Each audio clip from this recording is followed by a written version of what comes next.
প্রিয় বন্ধুরা, কেমন আছেন? আশা রাখি ভালো। পৃথিবীর পৃথিবীর প্রত্যেকটা ধর্মই শান্তির কথা বলে, সুখের কথা বলে, সত্যের কথা বলে। যেটা কোথায় পাইছেন? ইসলাম ছাড়া কি অন্য কোনো ধর্মে এটা আছে? আছে। যেমন ওম শান্তি যদা যদা হি ধর্মস্য গ্লানি ভবত ভারত অভ্যর্থনম মম, এরকম তো অনেক কথা আছে। তো শান্তি, ওম শান্তি, শান্তি শব্দটা বহু প্রাচীন এক। আবার আমরা যদি প্রাচীন থেকে যদি আপনার ইসে দেখি, ত্রিপুরাকে দেখি, তো তারা দেখবেন যে বিটিভিতে যখন তারা ওই যে সকালবেলা যখন তারা তাদের পড়তো, পাঠ দিত, তখন তারা বলতো যে জগতের সকল প্রাণী সুখী হোক, জগৎময় শান্তি বিরাজ করুক। সেখানে শান্তির কথা আছে। তার মানে সনাতন ধর্মের শান্তির কথা আছে, ত্রিপিটকের শান্তির কথা আছে, অন্য ধর্মের শান্তির কথা বলছে। আর ইসলাম মানে তো শান্তি, ইসলাম মানে শান্তি। কিন্তু হট কি, তাই না? এখন বাস্তবে আপনি দেখবেন যে বাস্তবে শান্তি নেই। শতকরা 95% মানুষ হলো চোর। বোঝা গেছে না? ইন্টারেস্টিং ব্যাপার। তো যাও, তো আজকে আমি একটা মজার বিষয় নিয়ে আলোচনা করব। সেটা হচ্ছে যে বেদের সাথে পৃথিবীর অন্যান্য যে বৃহত্তম ধর্ম, যেমন পার্সিয়ান ধর্ম, গ্রিক ধর্ম, রোমান ধর্ম, মিশরীয় ধর্ম, হ্যাঁ, ব্যাবিলনীয় ধর্ম, তারপরে আপনার ইহুদি ধর্ম, খ্রিস্টান ধর্ম, ইসলাম ধর্ম সব চলে আসবে। খুবই সাংঘাতিক হতে যাচ্ছে। আমার সাথে থাকবেন প্লিজ। আমি যেহেতু মুসলমানের সন্তান, আমি কোরআন শরীফ যথেষ্ট ভালো জানি। তো পবিত্র কোরআন শরীফের যে প্রথম সূরা আল বাকারা, তো সেখানে বাকারা শব্দ তো গাভী বা গরু। ঠিক এই একই কথা বেদেরও প্রথমে আছে। একদম প্রথম বেদের যে প্রথম সূরা, সেটাও কিন্তু গোবৎস বা গাভী বা গরু। এটা কোথায় আছে? এটা আছে ঋগ্বেদের প্রথম মণ্ডল, একদম ঋগ্বেদ হলো ঋগ্বেদ, সামবেদ, যজুর্বেদ, অথর্ব, 4টে বেদ। তো তার প্রথম বেদ হচ্ছে ঋগ্বেদ, প্রথম একদম শুরু। আর শুরুরই শুরু, অর্থাৎ প্রথম মণ্ডল। প্রথম তো বোঝেনি, তাই না? প্রথম মণ্ডল অর্থাৎ 164টি সূক্তে এই কথা বলা আছে, গরুর কাহিনী আছে।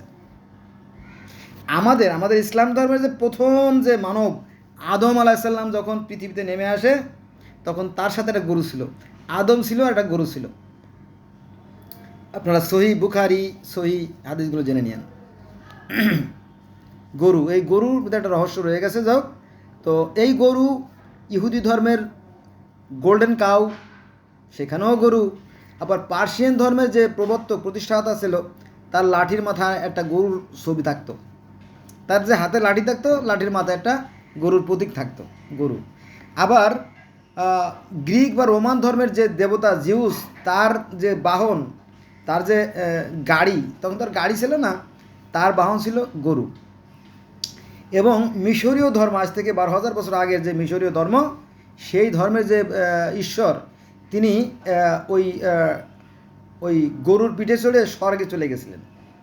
এরকম গরুর কাহিনী অনেক জায়গা আছে। তার মানে পৃথিবীর অনেকগুলো ধর্মের প্রধান প্রধান যে স্থানে গরুর কথা আছে। কোরআনেও সেই গরুর কথা আছে, বাইবেলেও সেই গরুর কথা আছে, তাওরাত সেই গরুর কথা আছে, জবুরেও সেই গরুর কথা আছে। কিন্তু আমরা জানি না, আমাদেরকে জানা নিষেধ। মুসলমানদের জানা নিষেধ, জানা যাবে না। থাকো কুয়ার মধ্যে ব্যাঙের মতো হয়ে থাকো, সমস্যা নেই।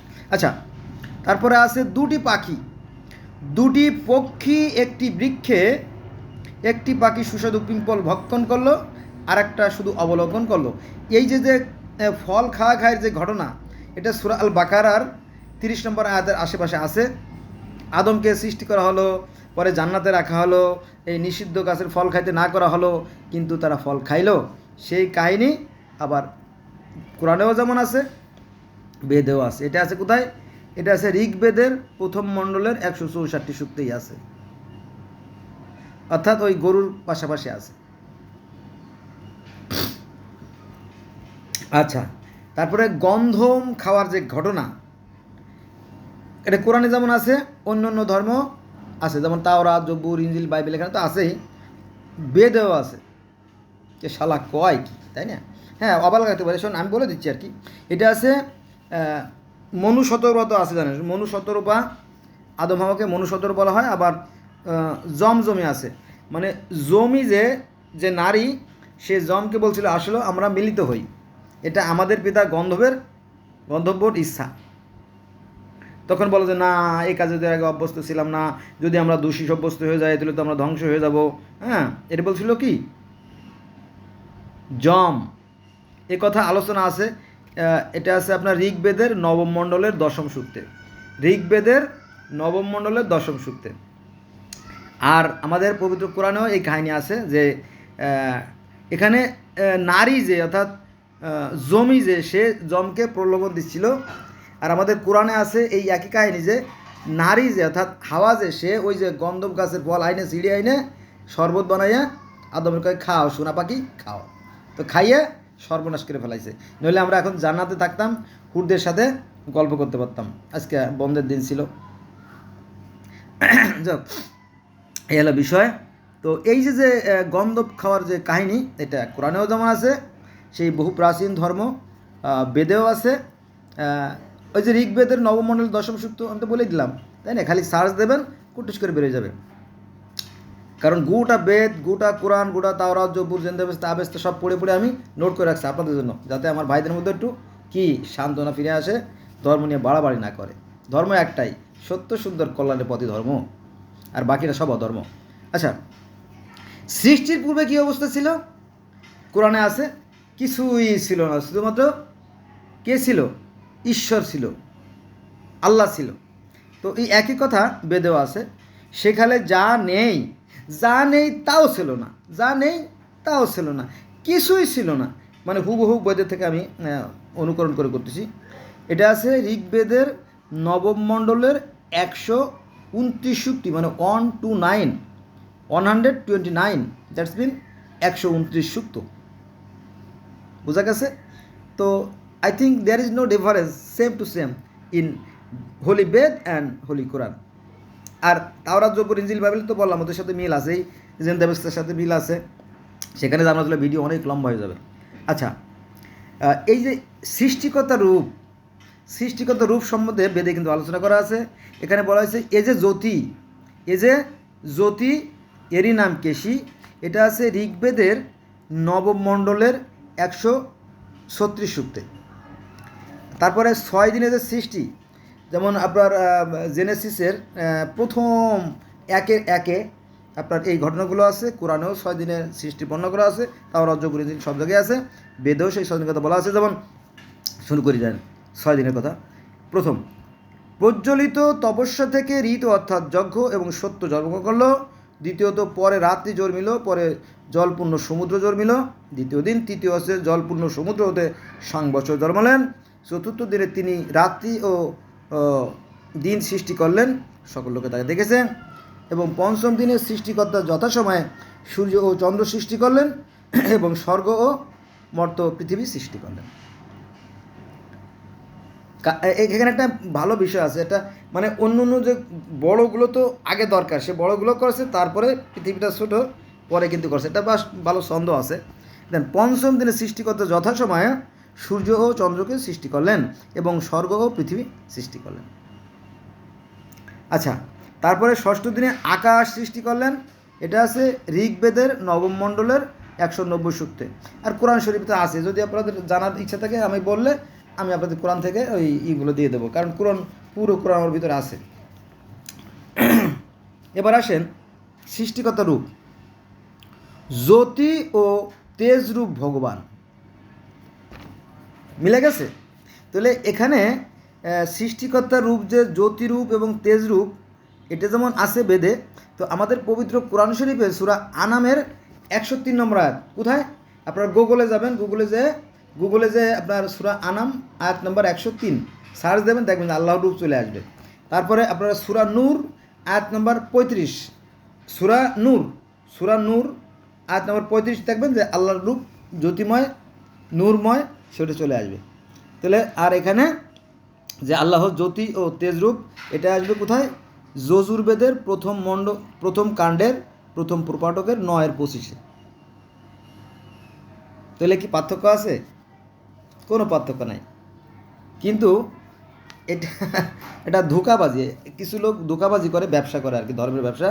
এটা ঠিক না, এটা অন্যায়। ধর্ম জানতে হবে। আমার মতো আমি পৃথিবীর বিভিন্ন ধর্মের একজন ছাত্র, গোটা পৃথিবীর। আপনাদের যদি কোনো কিছু জানার ইচ্ছা থাকে প্রশ্ন করবে, আমি ইনশাল্লাহ সাধ্যমতো চেষ্টা করব প্রশ্নের উত্তর দেওয়ার জন্য। আচ্ছা, হে পবিত্রকারক ভগবান, তোমাকে হৃদয়ে ধারণ করছি। ঈশ্বর থাকেন মানুষের কল্পের ভিতরে, এটা আছে কোরআনে। ওই একই কথা, হে পবিত্র কারক, তিনি তো পবিত্র, মহাপবিত্র, তাই না? হে পবিত্র কারক ভগবান, ভগবান হচ্ছে পবিত্র, তিনি কোথায় থাকেন? মানুষের হৃদয়ে থাকেন, অন্তরে থাকেন। হ্যাঁ, এটা আছে যজুর্বেদের 4th প্রপাঠক, অনুবাদ নম্বর 1।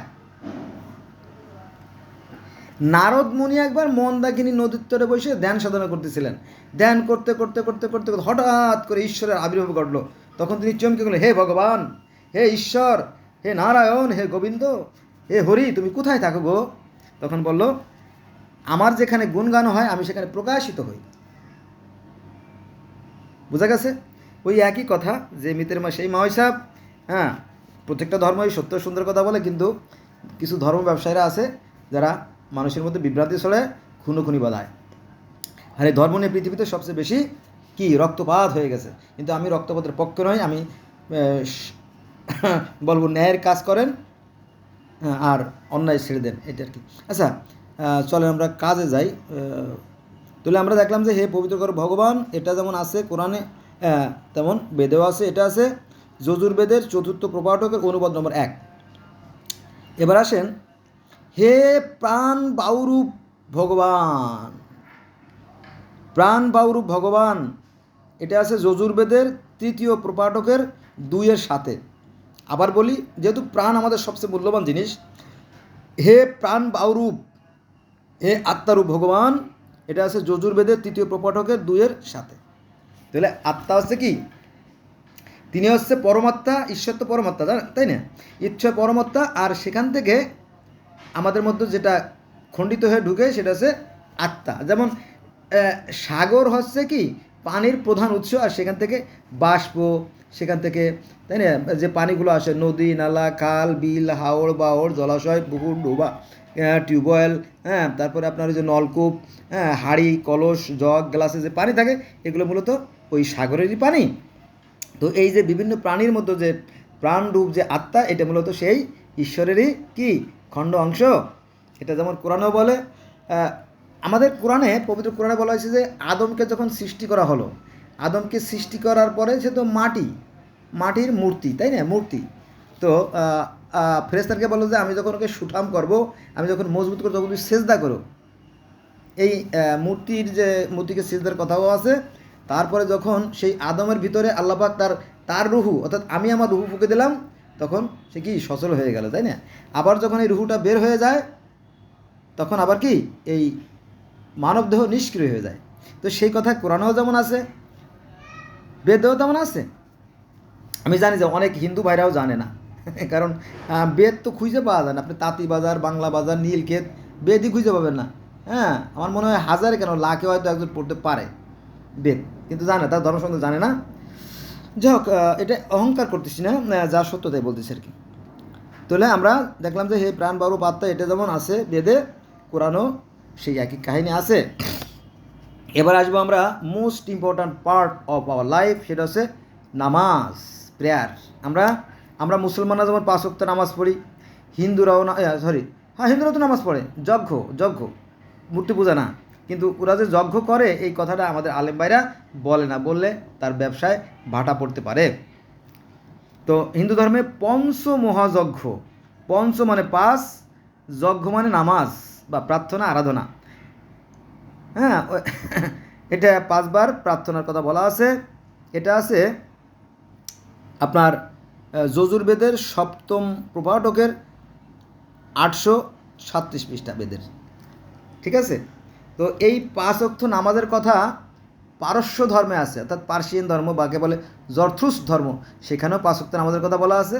তারপরে শিয়ারা 3 ওয়াক্ত নামাজ পড়ে, ইহুদিরা 3 ওয়াক্ত নামাজ পড়ে, খ্রিস্টানরা নামাজ পড়ে, শিখরা নামাজ পড়ে, এবং অন্যান্য ধর্মের মানুষেরা তাদের নিয়মেও নামাজ পড়ে। আরাধনা করে, প্রার্থনা করে এবং সৃষ্টিকর্তাকে মানে। বোঝা গেছে বিষয়টা? এই।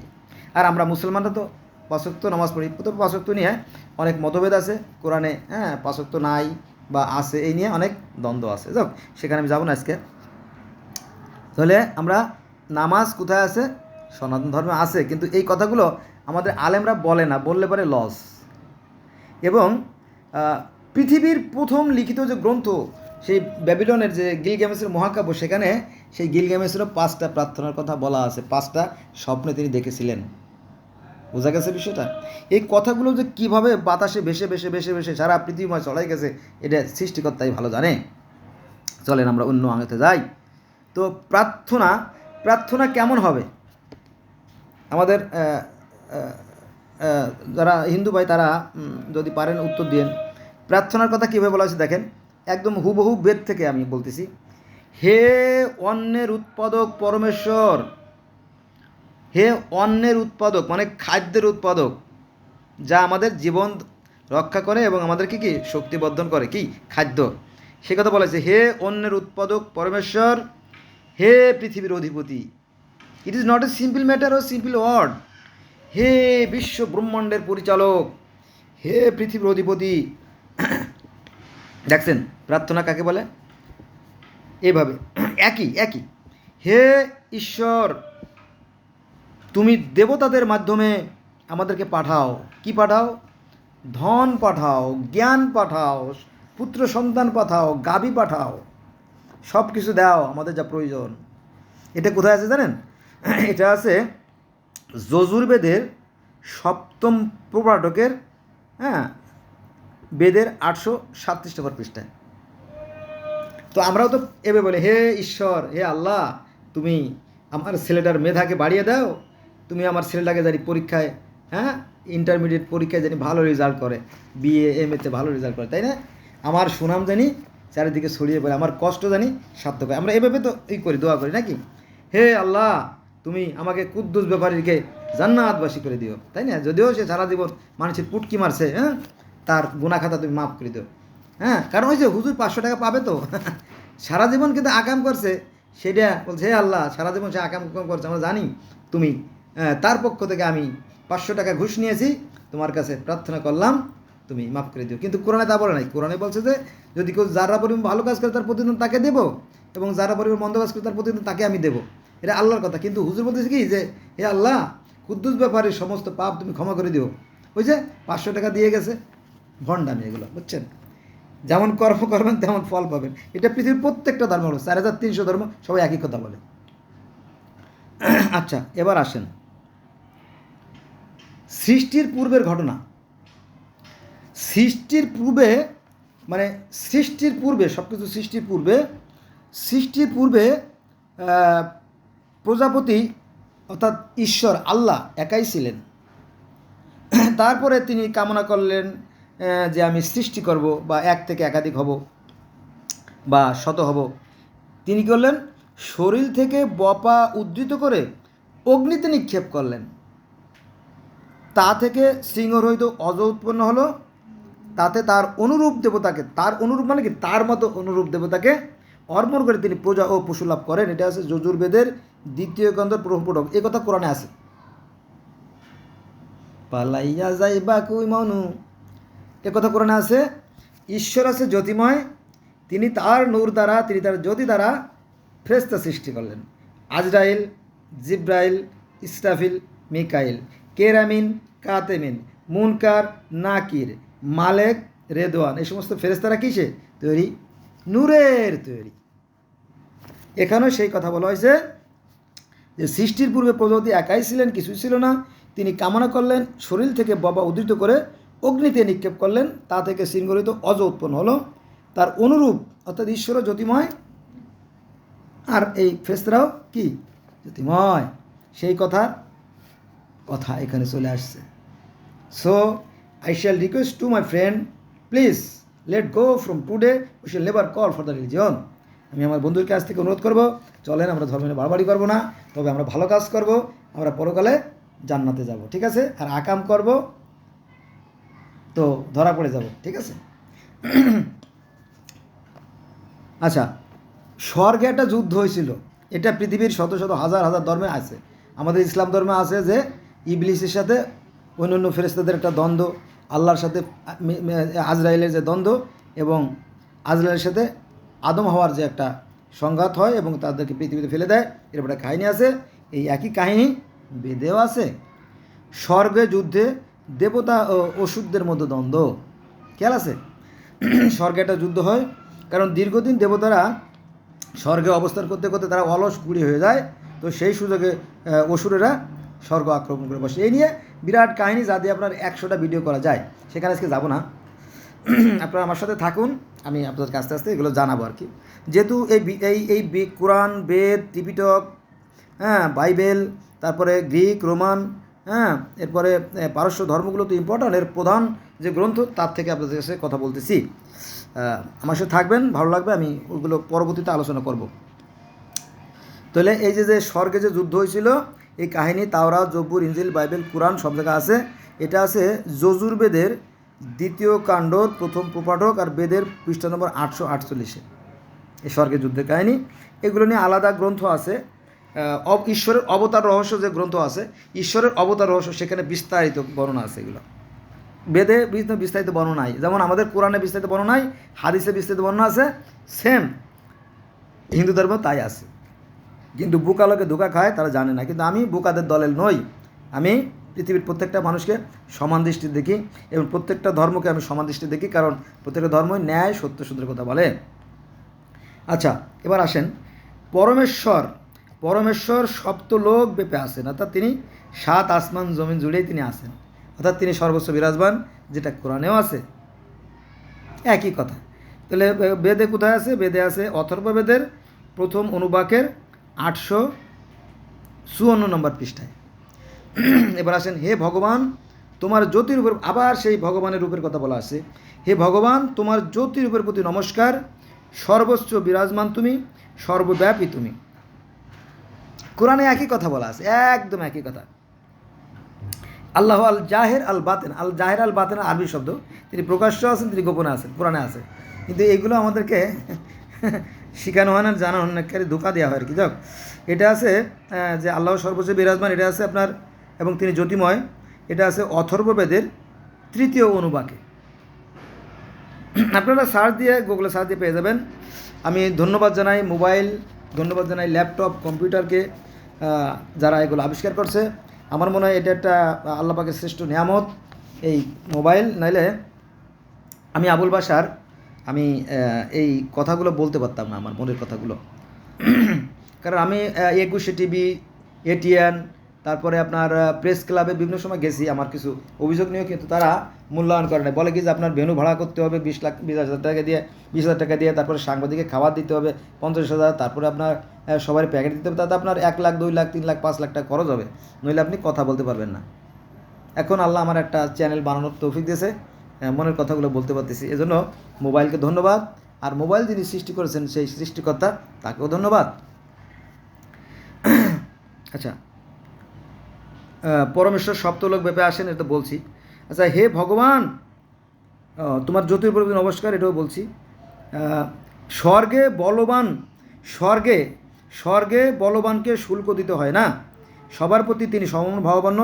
এই স্বর্গের বিবরণ আছে অথর্ববেদের 3য় অনুবাকের 3য় সূক্তে, বেদের পৃষ্ঠা 868। স্বর্গের কথা বলা আছে আপনার সেই গিলগামেশের মহাকাব্য, সেই স্বর্গের রাজা আনু। স্বর্গের কথা বলা আছে মিশরীয় ধর্মে, সেখানে স্বর্গের রাজা আছে রা। এবং স্বর্গের কথা আছে গ্রিক ধর্মে এবং রোমান ধর্মে, সেখানে স্বর্গের রাজা আছে আপনার জিউস। তারপরে স্বর্গের কথা বলা আছে আপনার পার্সিয়ান ধর্মে, সেখানে স্বর্গের রাজা আছে আহুরা মাজদা। কনফুসিয়াস ধর্মে স্বর্গের কথা বলা আছে, সেই স্বর্গের রাজা আছে টিয়ান। ইসলাম ধর্মের স্বর্গের কথা বলা আছে, সেখানে স্বর্গের রাজা আছে আল্লাহ। আর ইহুদি খ্রিস্টান ধর্মের স্বর্গের কথা বলা আছে, সেখানে স্বর্গের রাজা আছে এলা বা মাবুদ। স্বর্গ স্বর্গ স্বর্গ স্বর্গ আমরা চাই, যে করে হোক স্বর্গ আমরা চাই, তাই না? তো স্বর্গের কথা পৃথিবীর শত শত ধর্মে আছে। আচ্ছা, এবার আমরা স্বর্গে তো আমরা সবাই যাব, কোথায় স্বর্গ আছে সেটা আমরা জানলাম। সৃষ্টির আদিতে জল সকল কারণরূপে সমগ্র জগৎ রক্ষা করতেছিল। হিরণ্যগর্ভ প্রজাপতি সকল সৃষ্টির আগে উৎপন্ন হয়েছিল। এটা আছে অথর্ববেদের 2য় সূক্তের 870 পৃষ্ঠাবেদের। এবং একমাত্র ঈশ্বর ছিলেন, আর কিছু ছিল না সৃষ্টির পূর্বে, এ কথা আছে। কিন্তু আমাদের এই কুরআন শরীফের সূরা হুদের 7 নম্বর আয়াতে এবং মায়েদা 30 নম্বর আয়াতে সম্ভবত এই সৃষ্টির বর্ণনা আছে যে ঈশ্বর পানির উপর অবস্থান করেছিলেন, সেখান থেকে সৃষ্টি সূচনা করে। এখানেও সেই একই কথা বলা আছে। ঈশ্বরের প্রথম সৃষ্টি জলগুলো, শুনছেন না? কি সৃষ্টি? জলগুলো। ঈশ্বরের প্রথম সৃষ্টি জলগুলো পুত্ররূপে হিরণ্যগর্ভের উৎপত্তি হয়। ঈশ্বর বিশিষ্ট বীর্য আর কি গর্ভাশয় লাভ করে ছিল, অর্থাৎ ডিম মানে দাহা, কোরআনে আসছে দাহা মানে ডিম, এখানেও সেই ডিমের কথা বলা আসছে। এটা আছে অথর্ববেদের 4th কাণ্ডের বেদের পৃষ্ঠা নম্বর 909। এখানে যে জল সৃষ্টিকর্তা কী করলেন? জল সৃষ্টি করলেন, ডিম্ব সৃষ্টি করলেন, আর ডিম্বর মধ্যে দিয়েই তিনি আস্তে আস্তে সৃষ্টি শুরু করলেন। এখনও কিন্তু দেখবেন ডিম, পৃথিবীতে তো গাছ আছে তারা ডিম পাড়ে, তার মানে ফলটা তার ডিম। আর পৃথিবীতে তো মানুষ আছে, মানুষেরও কিন্তু ডিম্ব আছে, নারীদের ডিম্ব আছে। আবার পৃথিবীতে তো মাছ আছে, তাদের ডিম্ব আছে। মানে ডিম্ব থেকে সৃষ্টির উৎপত্তি, সৃষ্টি সূচনা যেমন ছিল এখনও সেভাবেই কিন্তু সৃষ্টি হচ্ছে। কিন্তু আমরা সৃষ্টিকর্তাকে দেখতে পারি না, কারণ চর্মচক্ষু দ্বারা সৃষ্টিকর্তাকে দেখা সম্ভব না। আচ্ছা, এবার আসেন সাপ 10 মাথা 10 তক্ষক। এই যে সাপের কাহিনী আছে, ইহুদি ধর্মের সাপ আছে, খ্রিস্টান ধর্ম সাপ আছে, ইসলাম ধর্ম সেই মুসার কাহিনীতে সাপের কাহিনী আছে, আর এখানেও সেই বড় 10 মাথাওয়ালা সাপের কাহিনী আছে। তো আর কালীয় দমন একটা ঘটনা আছে, হিন্দুদের কালীয় দমন, শ্রীকৃষ্ণের যে সাপের খেলালীলা, সাপকে শ্রীকৃষ্ণ মারে, সেই যেমন মুসা নবী সাপরে মারছিল, সেই শ্রীকৃষ্ণ সাপরে মারছিল, সেটা কালীয় দমন যে পর্ব আছে সেখানে সাপের কাহিনী আছে। আমি সনাতন ধর্মের প্রায় 36টা বই পড়ছি, আর অন্যান্য বই তো অন্যান্য ধর্মের শত বই পড়ছি। শুধু কিন্তু আপনাদের জন্য, আপনারা দোয়া করবেন যেন সৃষ্টিকর্তা আমাকে এর বিনিময়ে কিছু হাদিয়া দান করেন, অর্থাৎ কিছু নেক দান করেন, যাতে আমি স্বর্গের মতো ওখানে যেতে পারি। আমারও স্বর্গে যাওয়ার ভীষণ ইচ্ছা। এটা এই যে সাপের কাহিনী আছে তাওরাতে, জব্বুরে, ইনজিলে, বাইবেলে, কোরআনে, পার্সিয়ানে, গ্রিকে, রোমানে, মিশরেও সাপের কাহিনী আছে। গিলগামেশের মহাকাব্য সাপের কাহিনী আছে। ওই যে আপনার কোনটা বলি রে ভাই, ওই যে ঈশ্বর পুতনাপিস্তিম, যিনি মহাপ্লাবন থেকে বেঁচে গিয়েছিলেন, তার কাছে গিলগামেশ গেল অমরত্ব লাভের জন্য। পরে তিনি একটা গাছের সন্ধান দিলেন, ওই গাছ নিয়ে গিলগামেশ ফিরত আসতেছিল, প্রতিমধ্যে এই সাপে তার সেই গাছগুলো খেয়ে ফেলে। ফলে সাপে যেহেতু তার গাছ খেয়ে ফেলছে, পরে তার অমরত্ব লাভ করা হয় নাই। আর ইসলাম ধর্মে আসছে যে এই সাপে আদম হাওয়াকে স্বর্গ থেকে বের করে দেয়, তাদের আর অমরত্ব লাভ করা হয় নাই। একই কাহিনী বিভিন্নভাবে বর্ণনা করা হয়েছে। আমার সাথে থাকবেন, ভালো লাগবে, কারণ আমি পৃথিবীর বিভিন্ন ধর্মের একজন ছাত্র। আচ্ছা, সময় অনেক হয়ে যাচ্ছে। গ্রহ নক্ষত্র নিয়ে আলোচনা এগুলো আছে পঞ্চম অনুবাকের 2য় সূক্ত, বেদের পৃষ্ঠা নম্বর 936। পৃথিবীর ঊর্ধ্বলোক, স্বর্গে এবং অধোলোক, নরক, এগুলো আছে অথর্ববেদের 10ম অনুবাকের 5ম সূক্তে। মৃত্যু নিয়ে বিস্তারিত আলোচনা করা আছে বেদের 955 পৃষ্ঠায়। তারপরে আপনার তিনি এক এবং অদ্বিতীয়। আমাদের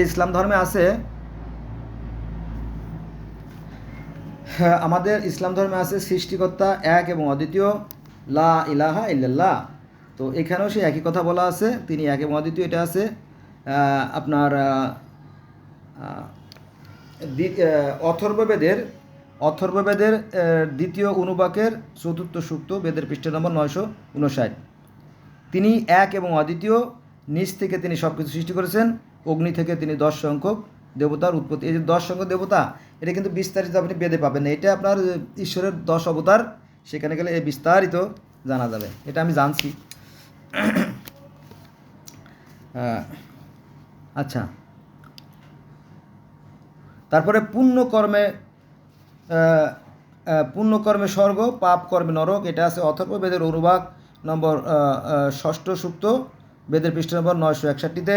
তারপরে ষড় ঋতু, এটা আছে 965 পৃষ্ঠাতে। ঈশ্বর অশরীরী অর্থাৎ তার কোনো শরীর নাই, এটা আছে অথর্ববেদের পঞ্চম অনুবাকের প্রথম সূক্ত, বেদের পৃষ্ঠা নম্বর 966।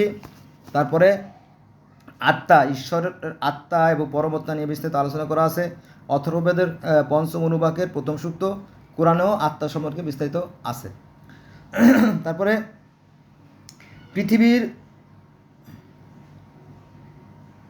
পৃথিবীর অধোদেশে অগ্নিসত্য, অপ্রকাশ্য সূর্য। এই যে পৃথিবীর কেন্দ্রে যে একটা নরক আছে, এই কথাগুলো কোরআনে কিন্তু নাই। মাইন্ড করলে কিছু করা আসা যায় না, কিন্তু বিজ্ঞান বলতেছে হ্যাঁ পৃথিবীর কেন্দ্রে একটা অগ্নি আছে। ওই যে দেখেন না, ওই যে অগ্নিগিরি যে লাভাগুলো নির্গত হয় ওটা ওখান থেকে আসে। আবার বেদেও এই বিষয়গুলো আছে।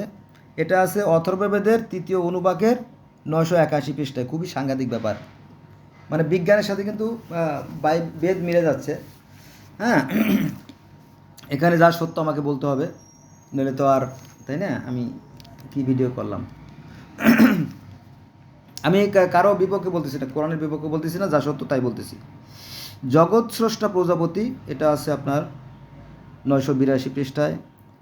কালরূপ পরমাত্মা এই দুলক পৃথিবী সৃষ্টি করেছেন কাচের প্রেরণায়। এই কাচের প্রেরণায়, এই কাচের কাহিনীগুলো কোরআনে আছে। আল্লাহর যে রূপের বর্ণনা, সেখানে এই কাচ শব্দটাও উচ্চারণ করা হয়েছে, যদি আপনারা দেখতেন। আল্লাহ নুরিসমতল সেখানে। সকল জগতের স্বামী যে কাল প্রজাগণের স্রষ্টা, চতুর্মুখ ব্রহ্মার পিতা। এই ব্রহ্মা কিন্তু সৃষ্টি, পরমাত্মা কী করলেন, এই 4 জন ব্রহ্মাকে সৃষ্টি করলেন। এটা খুবই ইম্পর্টেন্ট একটা বিষয়, ভালো করে খেয়াল রাখেন। সকল জগতের স্বামী অর্থাৎ আল্লাহ যে কাল প্রজাগণের স্রষ্টা, চতুর্মুখ ব্রহ্মার পিতা, সত্যলোকে স্থিত চতুর্মুখ ব্রহ্মাকে লালন করেন। অর্থাৎ 4 ফেরেশতা, অর্থাৎ আজরাইল, জিব্রাইল, ইসরাইল, মিকাইল, 4 জন ফেরেশতার কথা যেমন আছে, এখানে সেই ব্রহ্মা, বিষ্ণু, শিব, মহেশ্বর 4 জন ফেরেশতাকে কে সৃষ্টি করেন, সেই পরমাত্মা সৃষ্টি করেন, সেই কথা আছে। এটা আছে আপনার অথর্ববেদের 6ষ্ঠ অনুবাক 8ম সূক্তে। বোঝা গেছে বিষয়টা? পিশাচ মানে শয়তান, আজাজিল, ইবলিস, এই কাহিনীগুলো কোরআনে যেমন আছে বেদেও তেমন আছে। 33 দেবতা, বন্ধুরা অনেকে বলে 33 কোটি, তা 33 কোটি বলুক আর 33 মিলিয়ন বিলিয়ন বলুক, তাতে আমার কিছু যায় আসে না। এই বেদে 33 জন দেবতার কথা বলা আছে। এটা আছে অথর্ববেদের 7ম অনুবাক 2য় সূক্ত। এখানে সেই 33 জন দেবতার কথা বলা আছে। আর আমাদের কোরআনে অসংখ্য ফেরেশতার কথা, অগণিত ফেরেশতার কথা বলা আছে, প্রায় কাছাকাছি, তাই না? আচ্ছা, কালরূপ পরমাত্মা এই সৃষ্টির আদিতে প্রজাপতি ব্রহ্মাকে উৎপন্ন সৃষ্টি করেন। এই ব্রহ্মাকে সৃষ্টিকর্তা মনে করে অনেকে, সেটা করুক, সমস্যা নাই। তো এই ব্রহ্মাকে কিন্তু সৃষ্টি করে কে? পরমাত্মা, অর্থাৎ সেই ঈশ্বর বা হরি বা সেই ভগবান, এই ব্রহ্মা কিন্তু সৃষ্টি করেন আর কি। এটা আছে কোথায়? এটা আছে অথর্ববেদের 6ষ্ঠ অনুবাক 8ম সূক্তে, 6ম অনুবাকের 8ম সূক্তে অথর্ববেদের। বন্ধুরা অনেক কথা না বললে আবার মিলানো কঠিন। আচ্ছা, অগ্নিদেবতা, আমি অগ্নির স্তুতি করি। এটা আছে ঋগ্বেদের সংহিতা 1ম মণ্ডলের 1ম পৃষ্ঠা। এটা ইন্দ্র দেবতা, বিশ্ব দেবতা, মানে সৃষ্টিকর্তাকে বিভিন্ন নামে বিভিন্ন জনে ডাকে, সেই ভিতরে বলা আছে এখানে। হে ব্রাহ্মণস্পতি, তুমি সমস্ত জগতের ঈশ্বর, এই কথা বলা আছে বেদের 136 পৃষ্ঠা। হে ইন্দ্র, তুমি সৃষ্টিকর্তা। ওই যে স্বর্গের যিনি প্রতিষ্ঠাতা, যিনি দেবতা, স্বর্গের যিনি রাজা ইন্দ্র, সেই কথাই বলা আছে। তিনি হতে পৃথিবী, তিনি হতে আকাশ, ভূলোক, দুলোক বিস্তৃত হয়েছে। যে সকল দেবতার উদ্দেশ্যে যজ্ঞ তারা শেষে জন্মালেন, এটা আছে ঋগ্বেদ 9ম মণ্ডলের 149 সূক্ত। অর্থাৎ ঈশ্বর তো কারো মুখাফেকি নন, তিনি তো মহান, তার কোনো কিছুর অভাব নাই, তার পূজা অর্চনা দরকার নাই। যারা পরের যে সমস্ত দেবতা, তাদেরকে পূজা অর্চনা করতে হয়। বোঝা গেছে বিষয়টা? আমরা যখন কোনো মামলা নিয়ে যাই কোর্টে, তখন কার কাছে যাই? প্রথমে উকিলের কাছে যাই, মোহরির কাছে যাই, পিসকের কাছে, বিচারকের কাছে আমরা যাইতে পারি না, অনেকটা এরকম। তো এটাও যুক্তিসঙ্গত কথা। আর আমরা সরাসরি আল্লাহর কাছে প্রার্থনা করি, আমরা মুসলমানরা আর কি। যাও, আল্লাহ ভালো জানেন কার কবুল করবেন কে কবুল করবেন না, এটা আমি জানি না। তিনি বিনা অবলম্বনে দুলোককে দৃঢ় করে বেঁধে রেখেছেন, এই কথা কোরআনে আছে যে তিনি বিনা অবলম্বনে বিনা কুটিতে এই পৃথিবীটাকে কি বেঁধে রেখেছেন, এর কথা কোরআনেও আছে। ইন্দ্র তুমি সর্বদর্শী, মানে সেই সৃষ্টিকতা বলছে তুমি সব কিছু দেখো।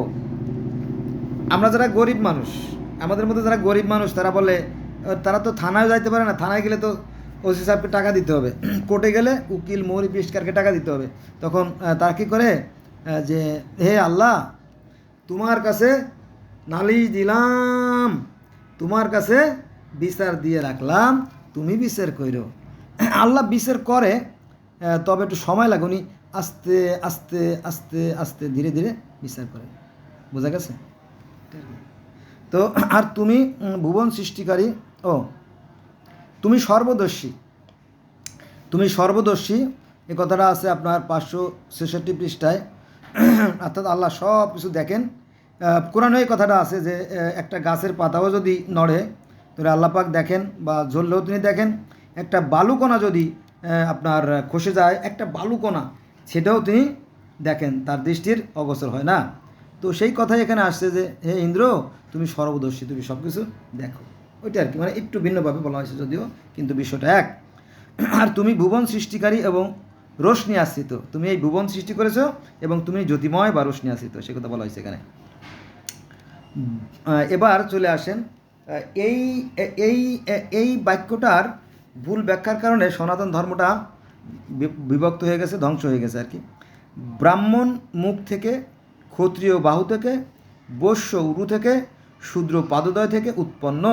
এটা আছে অথর্ব বেদের 21 অধ্যায়, বেদের পৃষ্ঠা নম্বর 772। এই যে বিভেদ, আসলে এই দেহটা আসলে কি পরস্পর যুক্ত আর কি, একটাকে বিচ্ছিন্ন করলে আর একটার অস্তিত্ব বিলুপ্ত হয়ে যায়। এটি না বুঝে হিন্দুদের মধ্যে এই যে বিভাজন সৃষ্টি করার পরে বিভিন্ন দল মত সৃষ্টি করে এই ধর্মটা, সুন্দর ধর্মটা অসুন্দরে পরিণত হয়ে গেছে। বোঝা গেছে? এখন পরবর্তীতে এই আস্তে আস্তে ভেঙে ভেঙে অন্যান্য ধর্মের সৃষ্টি হয়েছে আর কি। দেবতা ও অসুরদের যুদ্ধ, এটা আছে 817 পৃষ্ঠা। এই কথা তাওরাত, জবুর, ইনজিল, বাইবেল, কোরআনেও আছে। সেই ফেরেশতাদের সাথে শয়তানের যে দ্বন্দ্বের কথা করা আছে। গাভী, গরুর কথা বলা আছে, ওই যে কোরআনে বললাম প্রথম থেকেই বলছিলাম, এখানেও সেই গাভীর কথা আবার আসছে। তারপরে ইঁদুর, সাপের কাহিনী আছে 939 পৃষ্ঠায়। মৃত্যু নিয়ে বিস্তারিত আলোচনা করা আছে 955 পৃষ্ঠায়। সৃষ্টির পূর্বে কিছুই ছিল না, আল্লাহ পাক ছিলেন, এটা আছে 958 পৃষ্ঠায়। মায়া শক্তি, আল্লাহ বলেন কুন ফায়া কুন, আল্লাহ বলেন কুন হয়ে যাও আর হয়ে যায়। ঠিক সৃষ্টিকর্তা এখানে সে মায়া শক্তি দ্বারা তিনি সৃষ্টি করেন, তিনি বলেন হও আর হয়ে যায়। বোঝা গেছে? সেই পরমাত্মা বলেন হও আর হয়ে যায়। এটা আছে বেদের 960 পৃষ্ঠায়। দিন রাত বছর সময় এগুলো তৈরি করেন তিনি, এটা আছে বিস্তারিত 967 পৃষ্ঠায়। তিনি বিরাট পুরুষ, যার থেকে সমগ্র বিশ্বজগৎ সৃষ্টি, এটা আছে 1055 পৃষ্ঠায়। মানে যা আছে বিশ্ব ব্রহ্মাণ্ডে, যা আছে বিশ্ব ব্রহ্মাণ্ডে তা আছে এই দেহভাণ্ডে। অর্থাৎ আল্লাহ থাকেন মানুষের কল্পের ভিতরে, সেই বিষয়টা এখানে বিস্তারিত আলোচনা করা আছে। এবার আসেন, আদমকে মাটিতে ফেলা, হে দেবতাগণ তোমরাই আমাকে নিচে পতিত করেছো, তোমরাই আমাকে ঊর্ধ্বে তুলে নাও। হে দেবগণ হয়তো আমি অপরাধ করেছি, পুনরায় প্রাণ দান করো। এটা আছে ঋগ্বেদের নবম মণ্ডলে 137 সূক্ত। ওই যে আদম আলাইসাল্লামকে পৃথিবীতে ফেলে দেওয়া হয়, সেই কাহিনীগুলো এখানে আছে। আচ্ছা, আম্ম নাম পুরুষ হব্যবতী, ভবিষ্য পুরাণ, মানে আম্ম নাম পুরুষ পত্নী হব্যবতী, মানে আদম হওয়ার যে কাহিনী, এই আদম হওয়ার যে নামটা, সেটাও কিন্তু ভবিষ্য পুরাণে আছে। এটা হচ্ছে, আমি বলি আপনাদের, Navbharat publications 72D, Mahatma Gandhi road, Kolkata থেকে প্রকাশিত যে বই, সেই ভবিষ্য পুরাণের এই কাহিনীগুলো আছে। কলকাতা 7/409 যে ঠিকানা, এখানে যে বইটা, সেখানে এই আদম হওয়ার কাহিনী আছে, কিন্তু পালাইয়া যায় আর কোনো সুযোগ নাই। আচ্ছা, বিষ্ণু দেখেন, বিষ্ণু কর্দম থেকে ম্লেচ্ছের বংশ প্রবর্ধনকারী উৎপন্ন হয়েছিল। এই যে সৃষ্টি, মানে আদম হাওয়াকে সৃষ্টি, কাদা দিয়ে যে সৃষ্টি, এই কাদা দিয়ে সৃষ্টির কথা পৃথিবীর অসংখ্য অসংখ্য ধর্মে আছে, আমাদের কোরআনেও যা আছে অন্য ধর্ম কিন্তু তাই আছে, কিন্তু আমাদের ধর্মগুরুরা এটা জানতে দেয় না, দিলে পরে তাদের ধর্ম ব্যবসা বন্ধ হয়ে যাবে। আচ্ছা, আদম তার পত্নী হব্ববতীকে অর্থাৎ আদম হাওয়া আমার হব্ববতীকে পাপ বৃক্ষে নিচে দর্শন করতে তৎপর হন বলি সেখানে সর্পরূপে ধারণ করে চলে আসে। ওই বইয়ের কথা বললাম এর 31 পৃষ্ঠায় কাহিনী বলা আছে। ওই যে আদম হাওয়া একটা পাপ বৃক্ষে নিচে গেল, মানে গন্ধ বৃক্ষে নিচে গেল, তারপরে ফল খাইলো, সাপে তাদেরকে বিতরণ করলো, সেই কাহিনী সনাতন ধর্ম কিন্তু আছে। আদম রম্যফল ভক্ষণ করে উদম্বর পাতা দ্বারা আসন তৈরি ম্লেচ্ছ হয়ে যায়। ম্লেচ্ছ শব্দ তো অপবিত্র, নোংরা হয়ে যায়। ওই যে যখন আদম যখন গন্ধ ফল খাইলো তখন সে কি তার যে গায়ের পোশাক খুলে গেল, এ কথা কোরআনে কিন্তু আছে। ওই একই কথা কিন্তু সনাতনে আছে যে আদম রম্যফল ভক্ষণ করে উদম্বর পাতা, এখানে বলা হয়েছে ডুমুরের পাতা বলা হয়েছে এই সে বাইবেলে, আর এখানে আছে উদম্বর পাতা। এই মানে জান্নাতি পাতা দ্বারা আদম হাওয়া তাদের লজ্জা নিবারণ করতেছিল, এই কাহিনী কিন্তু আছে আমাদের কোরআন হাদিসে। ওই এখানে বলা হয়েছে উদম্বর পাতার কথা, যে উদম্বর পাতা দ্বারা তারা কী করে তাদের লজ্জাকে নিবারণ করার চেষ্টা করে, তারা মেলস্য হয়ে যায় অর্থাৎ অপবিত্র হয়ে যায়।